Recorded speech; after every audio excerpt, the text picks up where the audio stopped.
What do you want in life? What's my purpose in life? Why am I here? What do I love? What am I passionate about? How many people can genuinely answer, this is my purpose in life? Very, very few people. Once you're clear with your purpose, you know what to concentrate on, and you know what to direct your finite amount of energy towards. If you're conditioned, it's because you have allowed yourself to become that. And if we've conditioned ourselves to believe certain kinds of things, and one of the things that we kind of believe and hang on to and live with is this whole idea that all of the things that happened to me in my past are what are keeping me from doing what I'd like to do today. So we hang on to these things and we fill ourselves with blame. You have some options. Here you are exploring the variety of your environment and coming into alignment with who you really are, and then allowing all of that to flow through you too.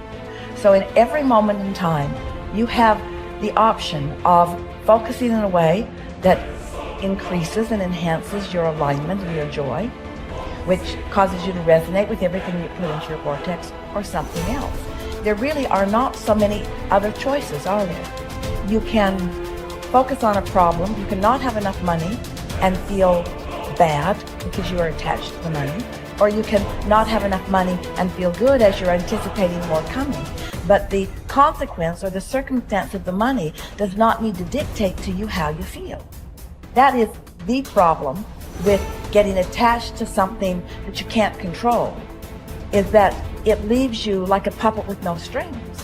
It's about not putting your attachment in all the wrong places, not putting it in what is temporary, but putting it in what is steady. And then in that steady attachment or alignment, then you can just flow it to whatever is currently in your now, flowing through your experience. You can't give away what you don't have. People who are not good at giving away love can't give away love because they don't have it to give away. If I want to give you a dozen oranges, I can't give you those dozen oranges unless I go out and pick up 12 oranges someplace. Otherwise, all it is just empty rhetoric. And the same thing is true of virtually everything in your life. You can't give away love for others if you don't have love in here to give away. If what you have in here is contempt, if what you have in here is anger, if what you have in here is fear, then these are the things you're going to be giving away in your life. Every one of you are drawing a picture with your life. You're the artist. Your hands and your feet are the paintbrushes. And the choices and decisions you're making right now are the paint strokes. You can paint whatever picture you want to paint. You can become whatever you want to become.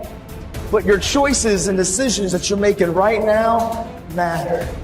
You got to have the grit and the tenacity to push forward and give it a little bit more than what you have right now. Don't wait for the perfect timing. The perfect timing is never going to come because there's no such thing as perfect. There's never going to be a day where you wake up and you're like, this is the perfect day for me to finally change. All the things have lined up. My inbox is completely clear. I have nothing to do today. There's no distractions. The kids are finally perfectly on their own. Oh my gosh, my husband or wife is finally perfect on their own. Everybody is healthy around me. Everything is just perfect. The day is sunny and bright. And oh my gosh, look at all this gold that just happened to appear in front of me. It's not going to happen like that. You need to say, okay, there is never going to be a perfect time, so you need to set a D-Day. Literally, a day in which you say, that's the day.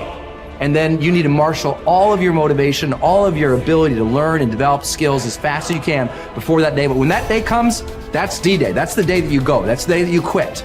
And that has to be a real date for you. I mean, mark it on the calendar. That's the day you quit the thing. That's the day you walk out. That's the day that you leave that situation that is not healthy or satisfying or good for you or your soul or the people around you. That you have to have that date. It has to be scheduled or you'll never do it. You'll just keep saying, oh, you know, one day things are gonna be, you know, the people who say one day, they end up at the end with a collection of days that were so far from perfect that they're in a state of misery now. They never landed in the land of their dreams because they were always marching in something that was miserable to them, right? At some point, The only way that life changes is that you change your course. And don't wait for a perfect day. So what's your date? People who earn large incomes aren't lucky, and they're not crooks as those without money are so fond of pretending, nor are they endowed with more brains or talent necessarily than their friends and neighbors, nor are they privy to occult secrets, and only a very few were lucky enough to have had rich fathers or grandfathers. Most of the people earning the big incomes today started the same way you and I did, and most other people. The only difference between the men who earn big incomes and those who earn small incomes is that those earning big incomes decided to earn more. They're the people who made it their business to earn more. You see, people do what they make up their minds to do. So get rid of the ancient superstition once and for all that people who earn big money are special people, are lucky, or get the breaks, or had money to begin with, or knew someone, or are smarter, or anything else. These are alibis. They can all be disproved 1,000 times. The reason there are so many of these alibis around is that men who fail to make the grade financially are seldom honest enough to just admit that they really didn't try and keep trying. So in order to justify their failure, in order to remain seated, they dream up and pass along these old alibis. We're all self-made, but only the successful will admit it. The commitments we make to ourselves and to others, and our integrity to those commitments, is the essence and clearest manifestation of our proactivity. It is also the essence of our growth. Through our human endowments of self-awareness and conscience, we become conscious of areas of weakness, areas for improvement, areas of talent that could be developed, areas that need to be changed or eliminated from our lives. Then, as we recognize and use our imagination and independent will to act on that awareness, making promises, setting goals, and being true to them, we build the strength of character, the being that makes possible every other positive thing in our lives. It is here that we find two ways to put ourselves in control of our lives immediately. We can make a promise and keep it, or we can set a goal and work to achieve it. As we make and keep commitments, even small commitments, we begin to establish an inner integrity that gives us the awareness of self-control and the courage and strength to accept more of the responsibility for our own life. By making and keeping promises to ourselves and others, little by little, our honor becomes greater than our move. The power to make and keep commitments to ourselves is the essence of developing the basic habits of effectiveness. Knowledge, skill, and desire are all within our control. We can work on any one to improve the balance of the three. As the area of intersection becomes larger, we more deeply internalize the principles upon which the habits are based and create the strength of character to move us in a balanced way toward increasing effectiveness in our lives. Get stronger. You can develop the muscle. You can develop the courage muscle. You can develop the inspiration muscle. You can develop the dedication muscle. You can get stronger. There isn't anybody here that can't get stronger. Next time we see you, may not even recognize you. How strong you're going to be able to become in language, in style, and personality, the ability to cope, the ability to handle with anything that happens, no matter what happens. And the third one is get better.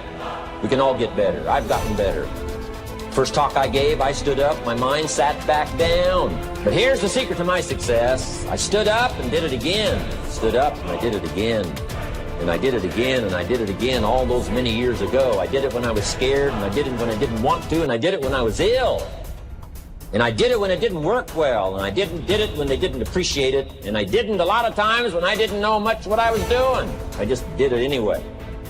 And now all these years later, I'm asked to walk on this stage with the greatest introduction I've ever had, greatest response and welcome I've ever had, the greatest opportunity I've ever had to touch this many lives with a mixture of words and heart and soul. I got better. I got better day by day and week by week and month by month, and I'm asking you to do the same thing until you can develop a long arm and a long reach, until you can develop influence that won't quit. Touch people next year you couldn't touch this year. Touch people now you couldn't touch before. Conduct a meeting now you couldn't conduct before. Heart and soul now mixed in there that wasn't there, missing before. I'm asking all of you to get better in spite of the winters, in spite of the downturn, the money downturn, the social downturn, the personal downturn, whatever it is. Just get stronger. Get better. The key is not to wish for a better winter, key is to wish for more strength, more wisdom, more courage, get better, get wiser, get stronger.